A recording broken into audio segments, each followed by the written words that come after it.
Hello மக்களே, இன்றைக்கி வந்து நம்ம எந்த படத்தோட ரிவ்யூ பார்க்க போகிறோம்னா கிங்ஸ்டன் படத்தோட ரிவ்யூ தான் பார்க்க போகிறோம். வீடியோக்குள்ளே போகிறதுக்கு முன்னாடி this video sponsor by Bymot app. இந்த ஆப் பேர் பைமோட் ஆப். பைமோட் ஆப் வந்து ப்ரைவேட் லிமிடெட் ஒரு இ-காமர்ஸ் ரிலேட்டடான ஒரு ஆப்பு.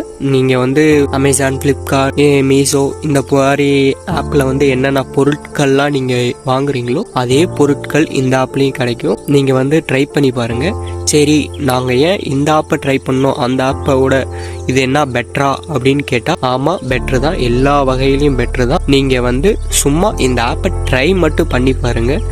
அந்த ஆப்பில் உள்ள ப்ராடக்டோட ப்ரைஸும் இந்த ஆப்பில் உள்ள ப்ராடக்டோட ப்ரைஸும் ஜஸ்ட்டு கம்பேர் மட்டும் பண்ணி பாருங்கள். டெஃபினெட்லி 100% அடித்து சொல்லலாம். அதுக்கும் இதுக்கும் அதோட இந்த ஆப்பில் வந்து ஒரு ப்ராடக்டோட ரேட்டும் கம்மியாக தான் இருக்கும். கிங்ஸ்டன் படம், இதோட ஹீரோ வந்து ஜெய் பிரகாஷ், ஹீரோயின் வந்து திவ்யா பாரதி.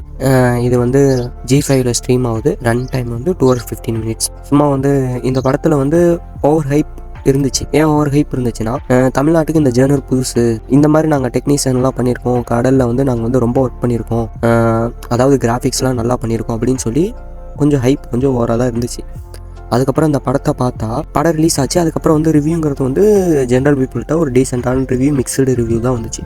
ஆனால் இந்த படம் வந்து ஓடிடியில் பார்க்க ஒர்த்தான்னு கேட்டால் ஃபஸ்ட் ஹாஃப் ஒர்த்தா என்னன்னு எனக்கு சரியாக சொல்ல தெரியல. ஆனால் செகண்ட் ஹாஃப் கண்டிப்பாக ஒர்த்துன்னு சொல்லுவேன்.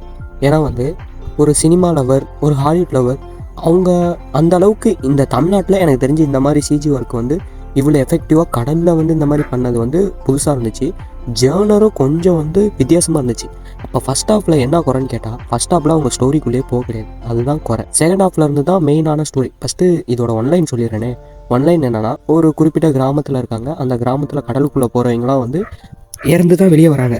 அப்படிங்கிறப்ப அந்த இதை வந்து ஃபுல்லாக அடைச்சிடறாங்க, யாரும் கடலுக்குள்ளே போகக்கூடாது. ஆனால் வந்து ஜி பிரகாஷ், திவ்யா பாரதி, அந்த செட் ஆஃப் பீப்புள், அவங்களோட ஃப்ரெண்ட்ஸ் எல்லாம் கடலுக்குள்ளே போகிறாங்க. ஏன் போகிறாங்க, என்ன பிரச்சனை, அதான் அந்த படத்தோட ஒன்லைன். அது வந்து செகண்ட் ஹாஃபில் தான் ஸ்டார்ட் ஆகுது.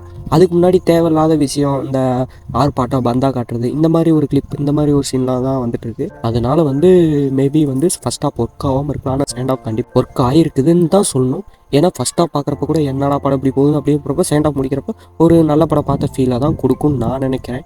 அது இல்லாமல் இதில் வந்து ஒரு 18+ கண்டென்ட்டும் கிடையாது. நிறைய ஹாரர் எலிமெண்ட், ஒரு டிஃப்ரெண்ட்டான ஜேர்னலில் ஒரு நல்ல படம் பார்க்கணும், சிஜி ஒர்க்லாம் சூப்பராக இருக்குது அப்படின்னு நினச்சிங்கன்னா நீங்கள் கண்டிப்பாக அந்த படத்தை ட்ரை பண்ணலாம். எந்த ஒரு உங்களை வந்து சாட்டிஸ்ஃபை பண்ணலைனாலும் ஓரளவுக்கு டீசென்ட் வாட்சாக இருந்துச்சுன்னு அளவுக்கு சொல்ல வைக்கும். கண்டிப்பாக ட்ரை பண்ணி பாருங்கள். இது வந்து தமிழ்நாட்டு ஸ்டைலில் கொஞ்சம் புதுசு. ஒரு இப்போ எக்ஸாம்பிளுக்குன்னா தேவரா படத்துலலாம் வந்து சிஜி ஒர்க் அதுக்கு நிகராக இந்த படத்தில் வந்து சிஜி ஒர்க் பண்ணியிருந்தாங்க. அதெல்லாம் பார்க்க கொஞ்சம் சூப்பராக இருந்துச்சு. மியூசிக்கும் வந்து ஓரளவுக்கு டீசெண்டாக தான் இருந்துச்சு. படம் வந்து பாருங்கள், கண்டிப்பாக சாட்டிஸ்ஃபை பண்ணும். இந்த படத்துக்கு வந்து நான் கொடுக்குற ரேட்டிங் வந்து 5க்கு வந்து 3 கொடுக்குறோம். திரும்பி அடுத்த ஒரு நல்ல படத்தில் சந்திப்போம். தேங்க்யூ.